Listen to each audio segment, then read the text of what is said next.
படத்துல சிசுன்னு ஒண்ணு சொல்றாங்க. அந்த சிசு வந்து ஸ்டார்டிங்லயே வந்து இந்த படத்தை நான் தமிழ்ல தான் பார்த்தேன். ஸோ தமிழ்ல கரெக்டான விளக்கம் தான் கொடுத்து எடுத்திருக்காங்க. அதாவது சிசுனா ரொம்ப கஷ்டமான சுச்சுவேஷன்ல கூட விடாம, தன்னம்பிக்கையை விடாம தைரியமா எதிரியை எதிர்த்து நிக்கிறது தான் அப்படிங்கிறது தான் அந்த சிசு. இதுக்கு கரெக்டான மீனிங்னு பெருசா எங்கேயுமே தெரிஞ்சிருக்காது.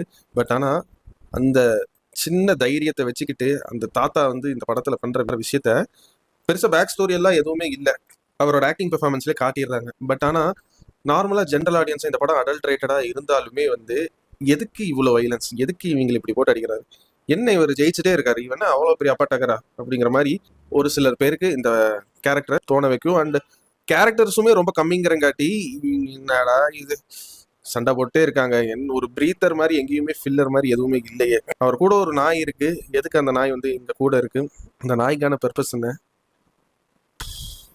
அப்படிங்கிற மாதிரி படம் பார்த்துட்டு அது ஏன்னா குறிப்பா ஏன் சொல்றேன்னா